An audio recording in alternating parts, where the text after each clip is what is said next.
Hello everyone, my name is Matiullah and I welcome you in today's lecture. आज के lecture में हम कुछ फ्रेजेस पढ़ेंगे और ये फ्रेजेस गेम, डिस्प्यूट या रिलेशन के हवाले से है।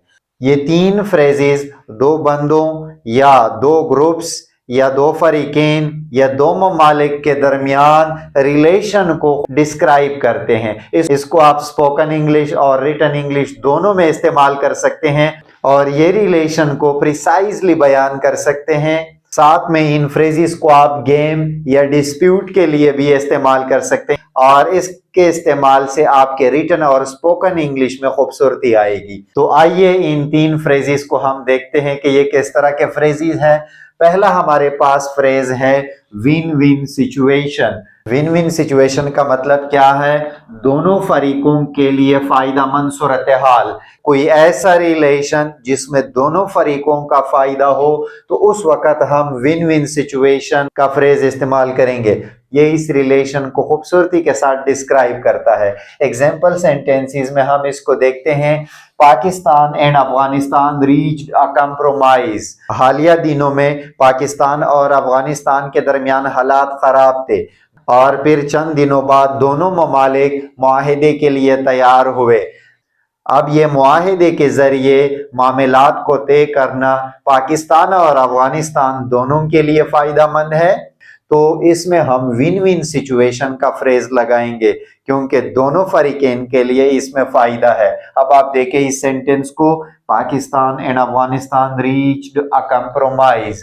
पाकिस्तान और अफगानिस्तान दोनों एक समझौते पर मुत्तफिक हुए। It is a win win situation. और ये क्या है? ये मुआहदा, ये बातचीत पाकिस्तान और अफगानिस्तान दोनों फरीकेन के लिए क्या है? फायदा मंद है। यानी ये कैसी सिचुएशन है? विन विन सिचुएशन है। तो इस फ्रेज को आप हमेशा उस वक्त इस्तेमाल करें जब दोनों फरीकेन के लिए किसी चीज, किसी बातचीत, किसी मामले या किसी एग्रीमेंट में फायदा हो, तो उस वक्त हम विन विन सिचुएशन को इस्तेमाल करेंगे। इसको आप स्पोकन और रिटन इंग्लिश दोनों में आप इस्तेमाल करें।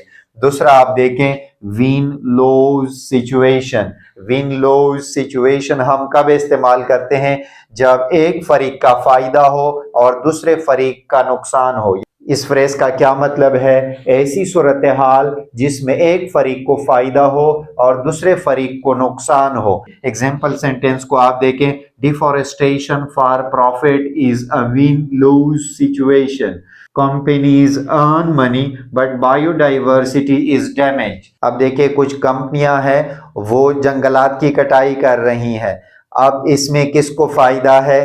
कंपनीज को फायदा है, वो टिम्बर को इस्तेमाल करेंगे, उसको फायदा होगा, लेकिन बायोडाइवर्सिटी की तबाही होगी। यानी इसमें क्या है? एक तरफ कंपनियां हैं, दूसरी तरफ बायोडाइवर्सिटी है।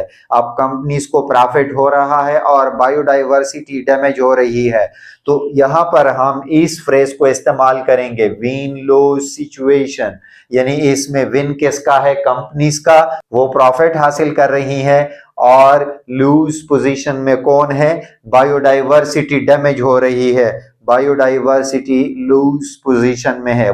तीसरा फ्रेज आप देखें, लूज लूज सिचुएशन, या इसको हम नो विन सिचुएशन कहते हैं।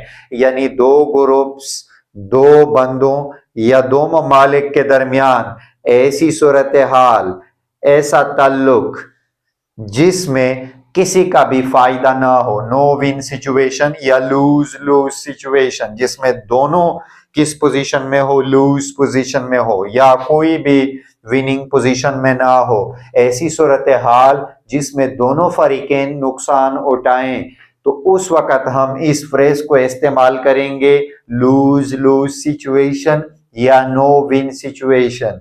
अब एग्जाम्पल सेंटेंस को आप देखें, war is a lose lose situation. जंग क्या होती है? दो ममालिक के दरमियान जंग हो रही है, तो इस जंग में दोनों ममालिक के लोग जाया होंगे, दोनों ममालिक दौलत को खर्च करेंगे, दोनों ममालिक के वसाइल जाया होंगे। तो वार क्या है? War is a lose lose situation. Both side lose, people and money. दोनों तरफ से क्या होता है? लोग जाया हो जाते हैं, लोगों का नुकसान होता है, और साथ में दौलत वसाइल भी जाया हो जाते हैं। तो ऐसी सूरत हाल में हम लूज लूज सिचुएशन का इस्तेमाल करेंगे।